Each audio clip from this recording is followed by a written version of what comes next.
Monday, July 22nd, 2026. We got a pretty nice looking morning out there. A chance for some rain maybe later in the day, 30% chance, high of 93. Partly sunny tomorrow, a 50% chance of rain, a high of 91. And then Friday and Saturday looks like 60% chance of showers, high 90, 88 maybe on Saturday, maybe not quite as hot. So that's what we've got weather-wise for the next few days. Those down at the beach, man, oh man, we're seeing images come out of there, Richard, and a lot of debris along the beach. A lot of debris. Staircases that have come off the back of some of these rental properties. Cape Sandblast all the way over toward Mobile and beyond. It's amazing that this is really what does so much damage to these houses. You think that it's just the waves and the water, but no, the debris in the water, telephone poles, and all kinds of stuff that find their way into that water, then get rushed up onto and into the bottoms of these houses, and they start doing massive damage, like taking the staircases off. You lose a staircase every time you have a storm like this. You get used to shelling out anywhere from $2,000 to $5,000 every time you have a storm, because you're like, well, it happens a lot. We need new steps. Yep, it always happens. And I would say be careful. It's always fun after a storm like that, if you're down there once it's passed, is to get out there and walk through down toward the water's edge. What's there, but man, put some shoes on, because wouldn't want to be stepping through some of that. No, as a matter of fact, I would say stay out of that area entirely until such time. Well, you say that, but people always, they're like, oh, we need to go see what's out there. Can't help themselves. Nope. Can't help themselves. I understand. It is Dixon of Vining, and Parrott Structural Services is ready to help out with your foundation situation, whatever it may be. Do you have a slab? They do slab jacking, and sometimes you'll have like a slab will crack. It's the ground under it, really, that's the problem, not the slab itself. And then, one end of it will start to sink, and you go, what am I going to do here? It's my house. They know what they're doing. They've got cool tools that allow them to see right through that slab and know, this is where the conduit is, this is where the sewer line is. You don't want to actually drill into any of that if you can avoid it, but it will involve drilling down through and, pumping that slab back up to where it needs to be. Grout pumping, soil stabilization, slab jacking, they do all of it at Parrott Structural Services, plus the helical pier system. No matter what kind of foundation you have, they have a solution for you. You can trust them. ParrottSS.com if you'd like a better education than I can give you. Parrott Structural Services, ParrottSS.com. 668-2626, licensed, bonded, insured, and E-Verify compliant. Jimmy Buffett Collaborator says a posthumous album is in the works. I don't know if this is a good idea. I know they do this sometimes. A new album of Jimmy Buffett music is on the way.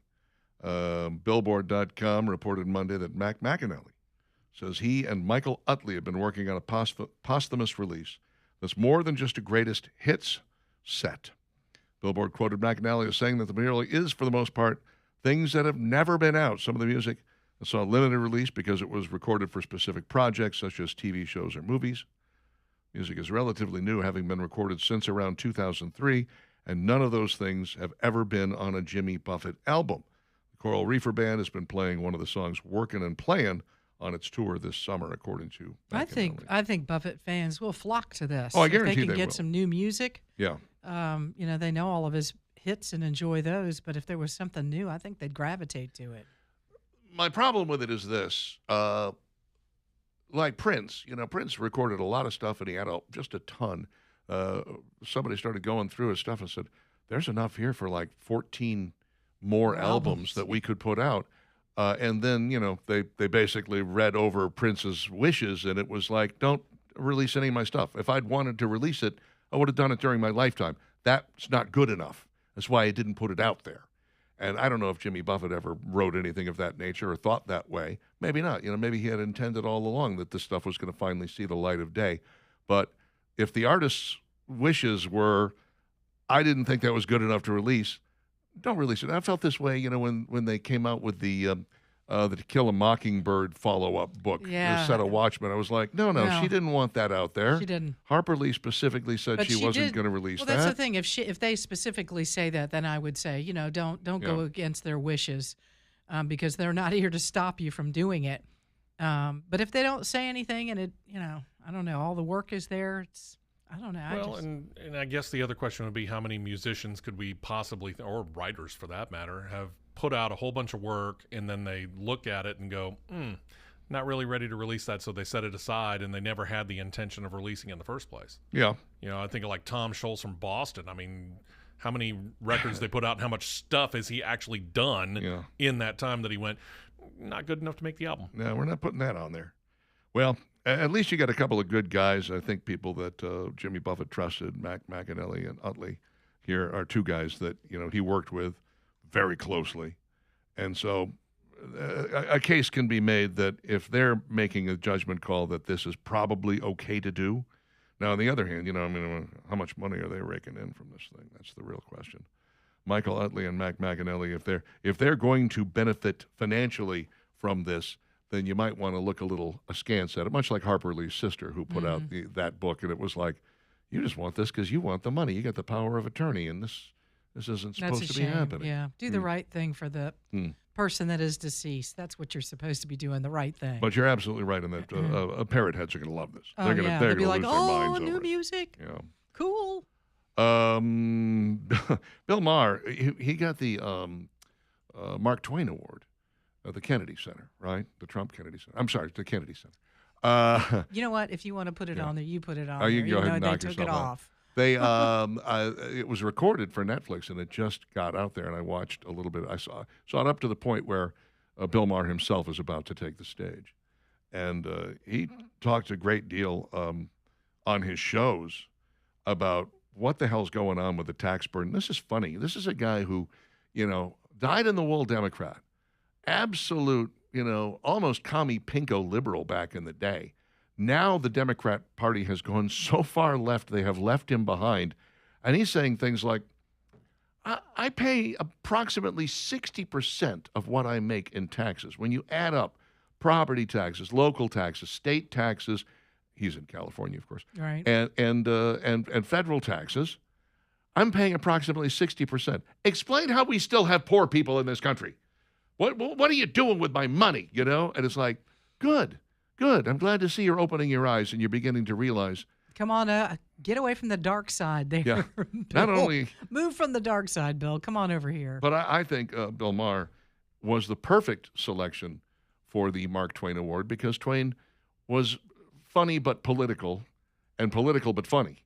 And I think Bill Maher fits the bill pretty well, even though he and I don't always see eye to eye. In fact, a lot of times we don't see eye to eye at all. What's with the Tate brothers? Boy, they're in a heap of trouble. 38 new charges. Mm-hmm. These guys are not good people. Rape, sex trafficking, child indecent images, all of this between 2010 and 2017. 6 years they've been living a wild life. Yeah. Well, these guys are, the manly influencers, and they're all like, here's how to be a man, and this is what you need to do, and manly. Then we find out what they've been doing and go, Yeah. oh, really? This is what men are supposed to do. I'm not so sure about that. This is why I try not to pay attention to influencers. Because if you call yourself an influencer, I'm automatically turning my back on you. Like, well, you're not going to influence me. I refuse to be influenced. How about that? Yeah. So arrested in Miami over the weekend. British authorities are the ones that have all these charges against them. 38. Wow. Extradition is on the table right now. Yep. And that's probably as it should be. 38 new charges. I mean, I'm not really a big fan of where there's smoke, there's fire, because sometimes there's lots of smoke and there's zero fire. For instance, Russia collusion. But 38 charges. You got some splaining to do, Tate boys. Tomorrow is the day. 2 big auctions taking place in Argo, Alabama. I'm going to give you just the thumbnail sketch. One is for a building, 13,000 square feet. It's got big roll-up doors and a lot of space, and you can buy it, you can invest in it, you can break it up into smaller areas and rent to a lot of different people if that's what you're interested in. You can use it yourself for manufacturing, delivering, et cetera, et cetera, et cetera. It's right there on just off Highway 11 in Argo, about 300 feet off Highway 11. 65 Angus Street is where it is. Not far from exit 148 on I-59. And then the other is a piece of property. It's around 31 acres, and that's also being auctioned off tomorrow at Argo Margaret Road is where it is. Again, not too far from US 11. Lies partially in the town of Argo, partially in unincorporated St. Clair County. A real investment property to capitalize on the growth factor that Argo is experiencing now. GTauctions.com is the place to find out more. GTauctions.com. Let me give you one more. This is big. 16 acres fronting John Hawkins Parkway and I-459 at the new proposed Exit 9 in Hoover. They haven't even started on that, or they barely started on that. Zoned commercial. It's really difficult to find 16 contiguous acres in a solo transaction. A fly ball in length for a, right there, new Exit 9. GT Auctions, July 30th at the Holiday Inn on John Hawkins Parkway. July 30th. You can find more details about this at gtauctions.com, gtauctions.com. Got some tomorrow, got some about a week from now. gtauctions.com. Find out more there.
922. Good morning. It's Dixon and Vining at Talk 99.5, talk995.com. Looks like we got a fairly nice day in front of us with some sunshine and warm temperatures, just a small chance of some rain. All right, so things happen in our family lives, right? Like your family either grows, maybe you're young and your family is growing, or maybe now those kids are grown and you're an empty nester.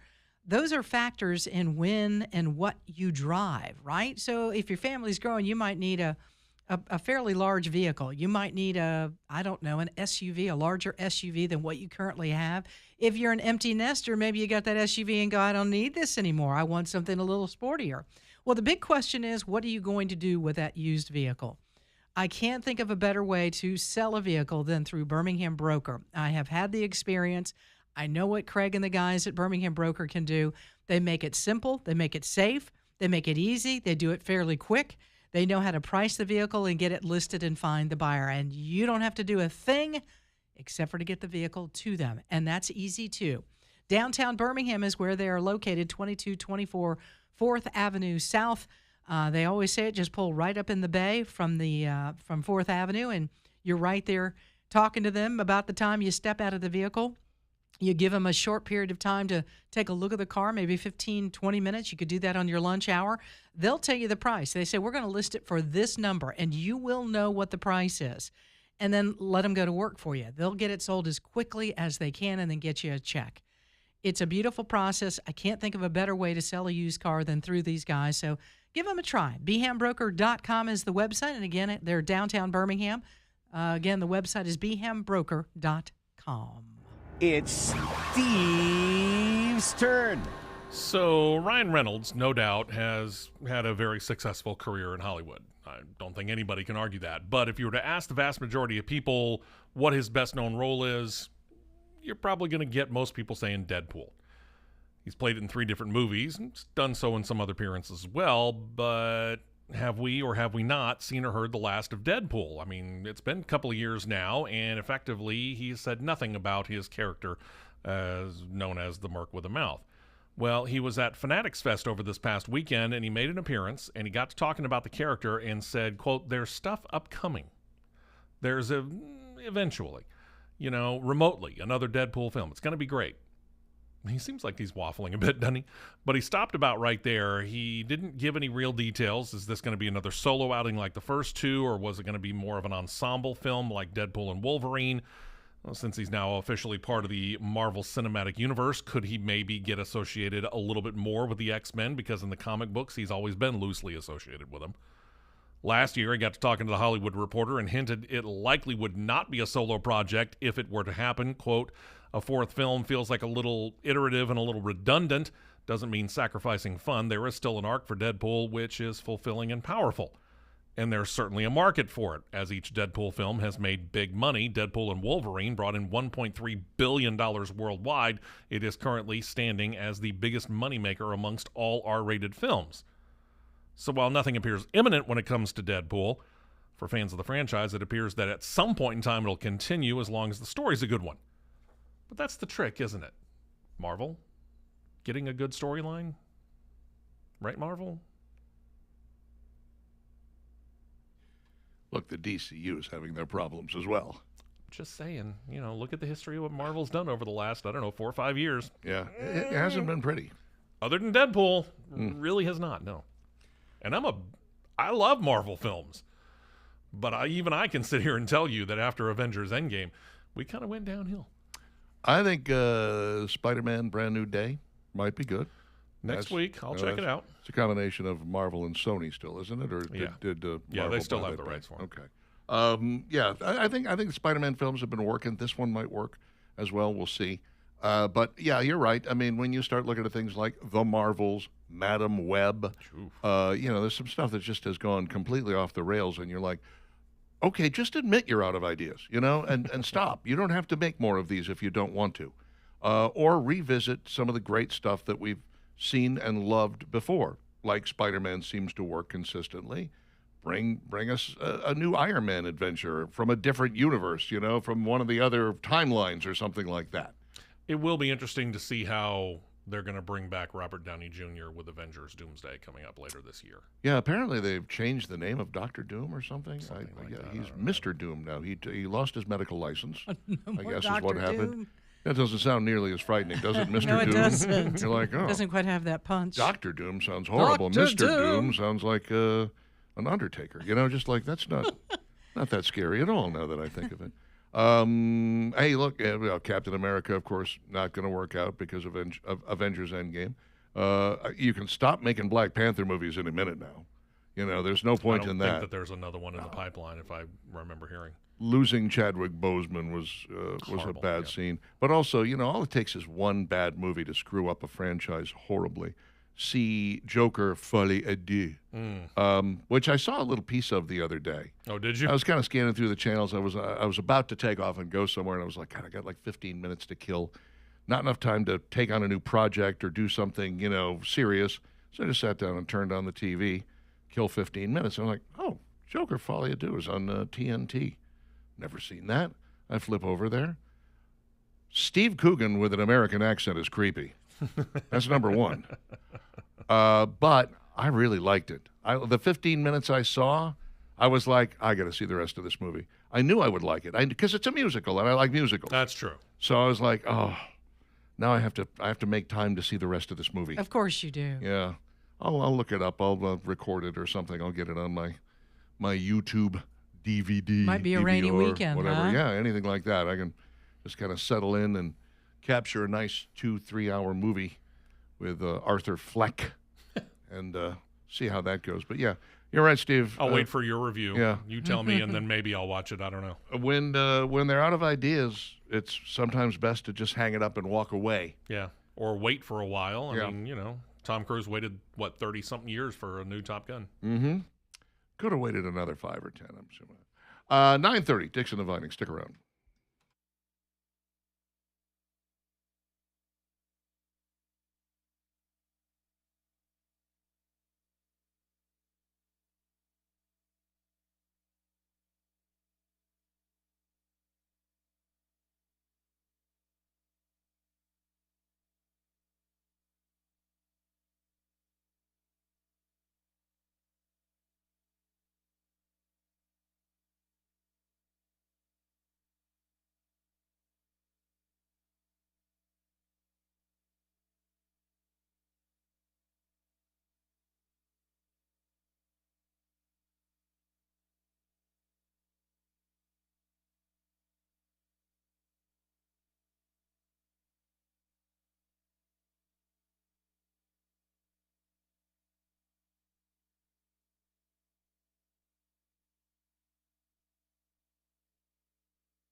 Yeehaw!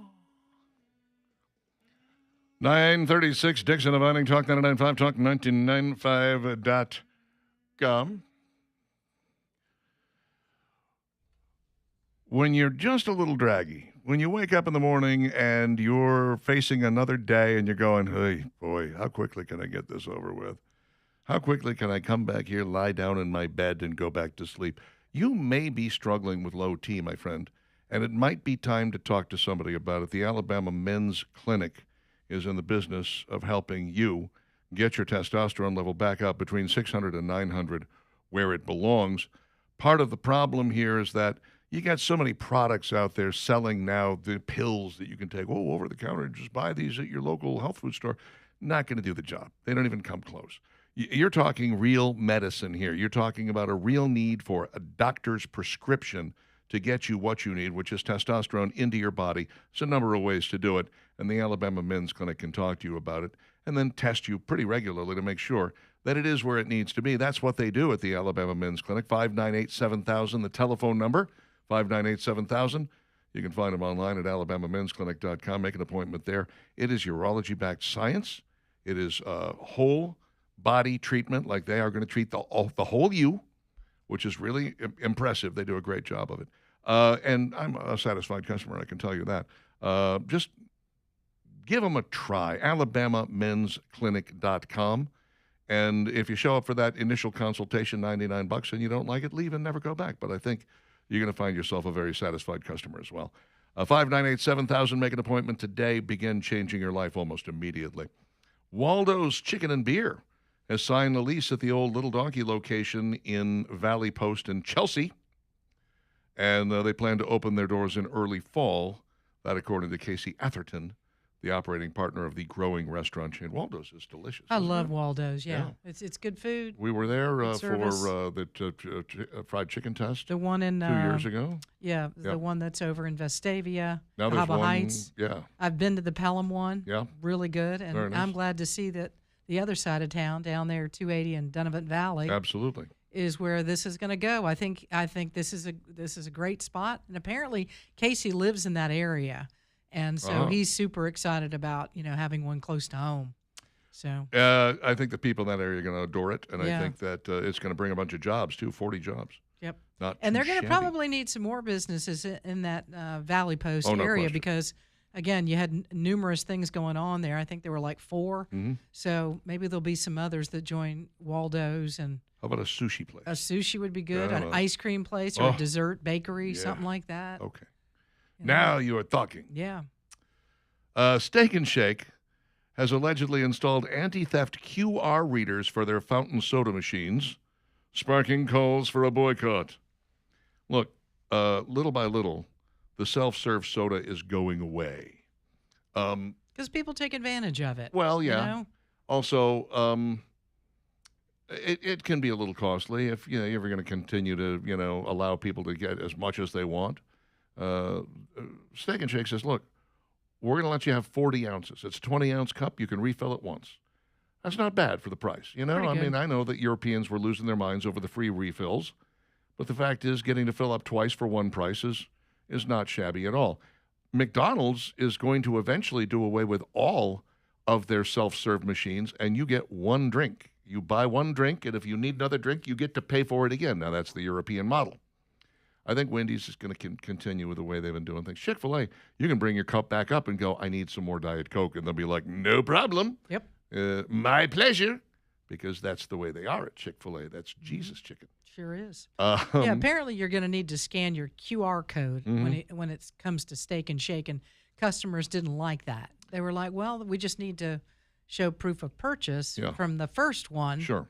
Then you can have the second one. Otherwise, you might be using a cup from home. You can't have that. Bring your Yeti in that's, Right. 60 ounces. And then fill up my Yeti cup. Go to town, baby. Mm-hmm. Not okay. Not okay. I thought it was interesting when I was at Universal Studios last. I bought a cup for $22. It's a tall cup. It was a plastic cup. It was a very nice cup. I still have it. And it gave you unlimited refills throughout the day. But there was a chip in the bottom of the cup, and it was there for a reason. Mm-hmm. of course, my mind, being larcenous at heart, automatically goes to how could you take advantage of this? Well, you have somebody else who has their own cup, brought their own cup, whatever. I fill up with my Coke Zero and I just dump pour it it in in there. theirs. Then I go back and I get my own. Nope. No, you have to wait like 10, 15, 20 minutes before you get another refill because you have to have drank that. It gives you the time. So you can't just sit there and dump, beverages into other people's cups. This is how they, That's how they clever. get you. See how they Yeah. get you? Or maybe you just half and half. But I'll tell you, with the, 20, I think I paid $22 for that cup. I got my money's worth. Did you? I said, I'm drinking this place dry today. By the end, I was With just, Diet Coke? I I was was say for $22, shaking. yeah. I had so much caffeine in my body from the Coke Zero that I was just like a nervous wreck by the end of the day. It was great. I So loved basically, every you minute. walked in, you looked at it and said, "This is where I get my money back." Absolutely. Did the best I could. Let's see. Mars Wrigley. Did you know they were owned by the same people? No. They are laying off hundreds of people, and they're moving their U.S. headquarters out of New Jersey. They're going back to where? Chicago. Chicago. Toddle in So, town. from the frying pan into the fire. Well, Yeah, yeah, have but fun. interestingly, Wrigley, of course, from Chicago, Wrigley Field, right? And M&M Mars was originally started in Chicago as well. I found that out on The Food That Made America, or Historic Food, or whatever the hell that show was called. It must be pretty bad in New Jersey if you're moving back to Chicago purposefully, right? Yeah, I'm not sure. I mean, Yeah. I kind of understand why you would do that, but at the same Mm. time, you're like, maybe you just need to pull up roots altogether and try another place. I bet there's some space in Tennessee. Yeah, I bet they'd love to They'd have you. love to have you in Texas. Hmm. And it's hot there, but those things, they melt in your mouth, not in your hand. That's right. No, nothing to worry about there. Never before seen Mountain Dew coming to stores. This is not that exciting. The Baja Blast, right? Right? Baja Blast has been available like at Taco Bell and other various and sundry places. And then they came out with cans. Well, now they're coming out with glass bottles. Aw. Baja Isn't that nice? Blast glass bottles. Does it taste different to you? Does Coke in a glass bottle taste different than Coke in a can to you? Yes. It does to me, too. Sure. Why do you It really suppose does. that is? I don't know. Hmm. But it's good. The delivery system is just, that's all it is. It's just a different delivery system. But I mean, I'm not even going to, I'm not going to pretend that if you gave me a taste test and you poured them each into a cup, I could tell you which one came from a can and which one came from a bottle. Could be entirely psychosomatic.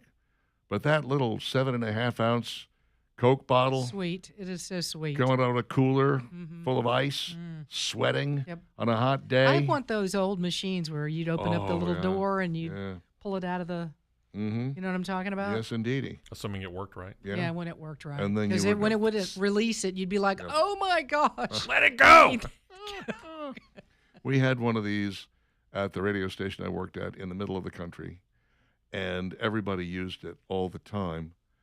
And one day, I came in early, and I caught the boss stocking the machine. I was like, what are you doing stocking the machine? He goes, oh, well, I own this machine. I bought it, secondhand at a garage sale So many he's years been ago. selling So I'm you like, Cokes all along? yeah, he was going to the store.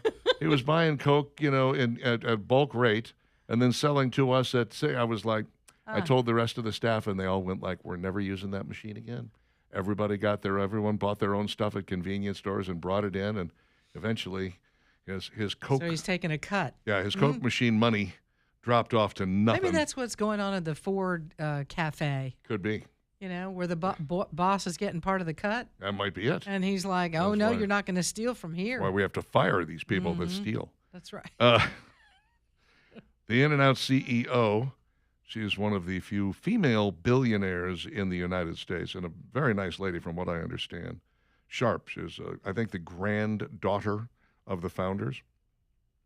She says, Lindsay Snyder's in it. She says, there's one place we're never going to go, and that is the East Coast. She said, I don't see us ever going to the East Coast in my lifetime because there's no way that we can open there and get the quality that we are able to serve now and that we're going to be able to serve in the South. Once we get the new centralized location in Tennessee, like they'll be able to get to Huntsville and maybe even Birmingham. but they never freeze the meat. It's it's like well, Wendy's, you fresh, gotta never build frozen. You got to build another big Yeah. warehouse. Yeah, but they're not going to do it. it. I want to build that new warehouse Wow. center. They're kind of looking at the East Coast and they're going, you guys have got Shake Shack, you've got Steak and Shake, you've got Freddy's. Smash Burger. Yeah. They're like, hey, you know what? You can have all that. We'll just limit ourselves to where we are. She's doing fine. Like I said, female billionaire. I think she'll be okay. Trust me, In-N-Out Burger, they're doing just fine. Taco Bell quietly added 2 new burritos to the menu for a limited time. They're still And- using that lettuce. Better not No, be. there is no lettuce Not right in now. either of these. Can you believe that? Yeah, I can So believe they got it. rid of Wise one of their move. 6 ingredients. Wise Congratulations. move on their part. The Melty Pepper Jack Steak Burrito and the Fresca Pepper Jack Steak Burrito, which the only thing that makes it Fresca is it looks like there's some avocado in there. I think that's about it. Maybe there's some tomato. Let's see, tomato and Fresca, but that's it. Add pepper jack sauce to anything if you like. You can get your own little pepper jack sauce as I'd well. like to try the melty pepper jack steak burrito. Melty Pepper Jack Steak Burrito. That That sounds sounds good to me. delicious. Mhm. I'll take 2. They're small. Just keep it away from the lettuce, will you please? Nobody Far. wants the diarrhea lettuce. Mm-mm. We didn't survive COVID to die from poop lettuce. That's exactly right. That just doesn't My seem goodness. right somehow. Jeez. Southern Living's author Tara Masula McKay has written a love letter to Aldi's Mrs. Cozy's Pizza. Apparently, it's quite good. The original thin crust. Mm-hmm. It kind of looks like one of my favorite pizzas, which is Tombstone. It does. The packaging doesn't make it look. I don't know. Doesn't look that all appealing to great. you? No. I think What's that's wrong with the packaging? looks I don't like know, a it's drawing. It's just kind of. I'm sure you can probably explain to them how to fix the packaging, Valerie. I bet I could. You've told every other restaurant what to do. They need to get their checkbooks out. That's it. Start paying you. Uh-huh. Make I a better won't do it. picture. Need a better picture. I said that about the Chick-fil-A sandwich. I was like, come on, guys. Mhm. You're not And look- making it very appealing. It worked out. Yes, it did. Good job. Thank you. Oreo and Reese's have teamed up inside Cold Stone's new ice cream taco. Of course they did. Come Ooh, this on. looks yummy. Doesn't it though? Mm. Ooh. First we off, need to try this. That is an ice cream cone shell that they have there. It kind of looks like the waffle. God, what is the Mhm. cookie that's real? Oh boy, I'm not gonna be able to think of Nabisco it. wafers. Yeah, Yeah, you're like, talking about the kind that has the cream in between. Yeah, it looks like that. It looks a little like that. Yeah. Mm-hmm. A little bit like that. Cookies and peanut butter ice cream taco available at Cold Stone locations nationwide for around $10. What? $10. How big is this thing? The size of your head. It better be. The for that dessert pri- starts with a folded waffle taco shell filled with Cold Stone's limited time cookies and peanut butter ice cream, which blends Oreo cookie pieces and Reese's into the ice cream itself. From there, it's finished with chocolate drizzle, crushed Oreo cookies, and Reese's peanut butter sauce, creating multiple layers of both brands in every bite and making it well worth the $10. We got to try this. I don't. Where is our Who nearest cares Cold how much Stone? that cost? It Where's looks the so Cold good. Stone? We got to go. Find us a Cold Stone, Steve. We're on it. Mm. In the meantime, 9:49, we'll take a look at the Dixon Divining question of the day coming up next.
I ain't got no cigarettes. I got. Yeah. King of the Road. Sung by Alan Adale from the Disney version of Robin Hood, I think. 9:55, Dixon Dividing, Talk 99.5, talk995.com. Mr. Doom sounds like Dr. Doom's father, says one listener. I think it'd be more like, please, Mr. Doom was my father. Call me Donnie. Donnie Doom. That's me. Let's see. Drew says, I had the Pepper Jack one last night. It's delicious. Sounds delicious. The new melty Pepper Jack steak burrito from Taco Bell is fantastic, says Andrew. All right, lots of people getting their hands all over it. All right. Yeah, we didn't survive COVID to die of the poop lettuce. Spot on, Richard, says That's so Rhonda. true. Thank you. Appreciate that. Appreciate that. All righty. Let's dive in and do this, shall we? Dixon and Vining's question of the day. Old or new, who is the best comedic actor or actress? Give me one of each of all time. Old or one new. of each. Best. Now, understand that comedic actor or actress is different than stand-up comic, you know? I mean, you know that, but a lot of listeners Sometimes didn't seem they to understand blend. that. They blend. Sure, absolutely.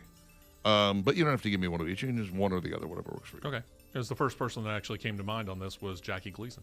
Jackie Gleason, hilarious. Really beautiful physicality, quite graceful, surprisingly. And, yeah, great physical comic and auditory. What do you got, Valerie I Vining? put Carol Burnett.